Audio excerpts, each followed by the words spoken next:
The title, you notice, is Aotearoa 2020. 2020 is not far away, it's 10 years. So what is happening in 2020 we will be able to see already taking shape now. So in that sense it's not going to be hugely novel, although it will be different. I've chosen the other part of the title, of course, is Aotearoa. And by 2020 that's what it'll be. The historians will tell you that in 2015 there was a visit from a Dutch Queen to New Zealand, and New Zealand wanted to give her a gift before she left, and they decided to give her back the name Zealand and replace it with Aotearoa.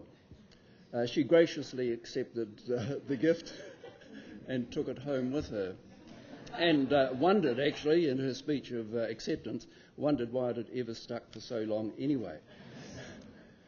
The global threats, of course, that the trends that we see, climate change is probably the most important issue for us to tackle in the next 10, 20, 30 years, because that's really the survival of the planet that we're talking about. Without the planet, probably not going to get too far. Global overpopulation. The world's population is 6 billion now. By 2020 it'll be on the way towards 9 billion. The rate of increase seems beyond control. And with the increase in the population there is a parallel depletion in the resources and the food resources of the world. So we've got problems on a global scale where warfare don't seem to be getting any closer to solving the problem in Afghanistan and other places all around the world. We are experiencing still, which is, those in the tertiary sector know this very well, that the economic recession hasn't finished, that it's still very much in progress and likely to continue for a year or two. On the positive side, there are international markets that we didn't have before, and there's exciting technological innovation. All, of course, is bringing increased competition with its risks and its opportunities. The technological advances I won't go into, except I agree with Karen entirely. We cannot imagine what will be in place in 10 years' time by 2020. If we think we've seen radical change in the last 20 years, and we have, the pace of change will increase, and we know that from the past. The other change, will, of course, and a major one, will be that New Zealand is an ageing population like many other developed countries in the world, and that the median age now for New Zealanders is 36.5 years. Half the population is older than that, half the population is younger than that. But that's not the pattern for all New Zealanders. There are quite substantial differences between different ethnic groups in the country. That the Pacific, you see, have by 2020, their median age will be 24, which is still a young and youthful population. Māori will still be relatively young. The median age will have gone up to 26. Currently it's about 23. Asian and European populations will be ageing and will have a much older median rate. So proportionately a larger number of Māori and Pacific children compared to the rest of the population, and that's going to be a significant growth and a significant determinant of the sort of education that people might be looking for. All of this will mean that learning will be significantly different in the future. There'll be more students, more people wanting customised courses of learning. They won't want to follow a prescription, want to do what they want to do. They'll do a paper here, a paper there, and institutions, I expect, will be wanting to be more loyal to their... what will be expected of educationals is that they're loyal to their students much more than being loyal to the institution. What institution people go to may not matter to the student as long as they can get the right mix that they want to, so that their learning is customised for where they see themselves going in the future. That will be a significant thing. E-learning will be a major, it already is, but will be an increasingly major source of learning. Be more and more people learning from home. Be more and more academics teaching from home. Actually, quite a few already do that. Call in every morning, say they're working from home today. But that flexibility is likely to increase. The difficulty, of course, will not be that the problem that we've experienced here in the last few decades, how do you get access to information and knowledge? It'll be how do you manage an avalanche of information and knowledge and work out what is useful, what is relevant, and what should be discarded. And that is a major problem already for young people and for old people. In a mobile society, as we are now, where half the whānau are living in New York or in Australia or somewhere else, you might say that that is an impossible task. It would be, were it not for communication technology. 2 years ago, I attended a tangi at a small rural village that was being broadcast simultaneously to television audiences, whānau audiences in Australia and in London, Sydney and in London. There's a bit of debate about it, but it happened and it's possible. And so distance is not a problem now. The distance between Fielding and London will be much shorter than the distance that used to exist between Fielding and Wellington 50 years ago. So cohesion is a workable thing. You imagine whānau having their own websites, their own chat rooms, having their meetings on the web, and they might go much better because, well, the body language will be a little bit harder to read, more business focused. And really important, this whole question of empowerment and the impact of new technology. There are really, it's information and knowledge to whānau. How do we get information and knowledge directly to whānau rather than relying on a whole lot of other people to take the knowledge there? Why shouldn't whānau have control of their own health records, have them on their own computer, have them ready there, share the knowledge a bit?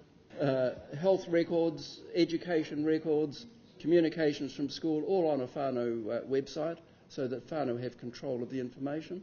Whānau own it. I mean, they do own it. It really isn't schools and doctors and hospitals that own the information. The whānau own it, concerns them, and we have software systems that are designed to be accessible and integrated. This is within we're talking about 2020, highly achievable. Broadband going to be rolled out, I'm told, across the country, so this approach, there is no reason why it shouldn't happen if we want it to happen, if we think that the owners of information are not providers of services, but the clients of services. The other point, remember, is that New Zealand increasingly, the demography shows this, will become increasingly clearly a Pacific nation. It's pretty obvious. It was obvious to the Queen of the Netherlands in 2015 that New Zealand's actually in the Pacific. It's not in the Northern Hemisphere. And that in the leadership that we have, whether they are leaders in schools, leaders in hospitals, leaders in civic affairs, will reflect the population that we have. Now, that's not the case at present. 2020, you'd expect to see that we're making progress in that, and that our leadership will be much more representative than it is. There are all sorts of implications for this shift, including the languages that we speak, the world views that people bring to a situation which won't be identical, certainly aren't identical at present, and that people will know things using a different type of logic. And I'm not talking about my years in psychiatry when I'm talking about that, more cultural views. And there are implications for New Zealand's workforce capacity, that we will need to have a workforce that's really representative of a diverse society. So we had decided by 2020 that we ought to become a republic. The only questions we weren't sure about is should we elect the president or appoint the president?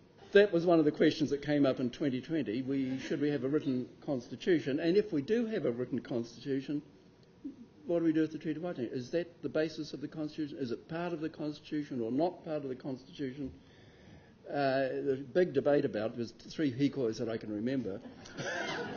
The decision in the end was that it should be retained as a constitutional anchor. And there were some nice words around it, which means you could duck it if you really had to, but the intention was not to duck it. And so by 2025, the Republic of New Zealand was on its feet, and it was a champion for social cohesion, smallness, and for Indigenous Origins Treaty of Waitangi. So that's a scenario that might happen. A third scenario, quite a different one, is about Māori integrated economies, and in 2020 there was established a body called Global Indigenous Systems, and this was made up of Indigenous people all around the world, and it followed on with some of the work that had been done in the following the DRIP, the Declaration of the Rights of Indigenous People, where the Indigenous people had come together and they established the Global Indigenous Systems, and that really was to advance Indigenous economies around the world by collaboration between Indigenous peoples across the globe. Now, by 2020, the Māori were in the position of having a new wealth, new economic experience as a result of a series of treaty settlements that had eventually been completed in 2012. So Māori, they had new wealth, they had experience in economic management, they had expertise in financial government and management, and they were beginning to be regarded by global Indigenous systems as a leader that they could follow. In 2022, Māori integrated economies was established, Sea Lords, Tree Lords, all the Māori land groups came together, including the Māori providers in education, health and social services. And here we had probably the largest company in New Zealand, Māori Integrated Economies. By 2030, that should be.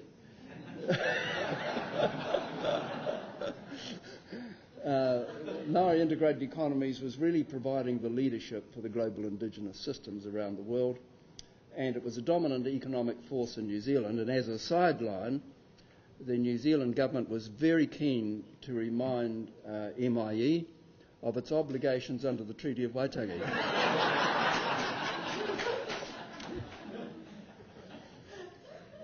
Well, I'm told this is close to happening.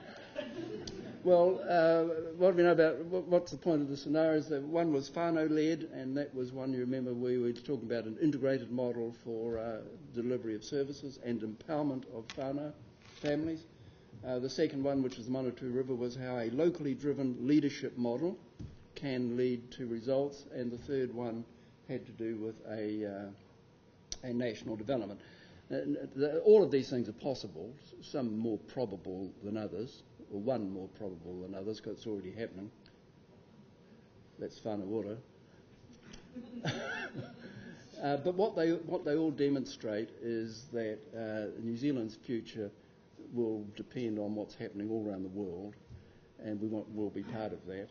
The other thing it tells us that the current arrangements that we have in whatever field we're in may not be the best ones to go forward, and we need to keep an open mind on that. And that we're going to have some challenges leading to 2020. I've got 4 down here. One is, then the top of the one I think, is survival of the planet. We need to be addressing this in the curriculum, in health services. Everything we do need to have that pretty near the top. It will happen. There's quite a lot of sceptics who think it's a figment of scientific imagination, but it's happening. The other challenge, I think, is to get the best out of we've got a small population. We can't afford to have our potential wasted. And at present, we are not achieving the potential for a large section of our population. Need to do better than that. We need to have some way so that communities can get together. Economies of scale important. We have a lot of small operations. We need to be able to have more accord and cooperation. And then we need to be able to maintain a New Zealand way of doing things while at the same time being part of a global community. We wouldn't want to miss out on global markets or on global expertise. Need to be part of that. But there's got to be a distinctiveness as well which captures what Aotearoa is. And built into the Kiwi way, is this question of how we value indigeneity.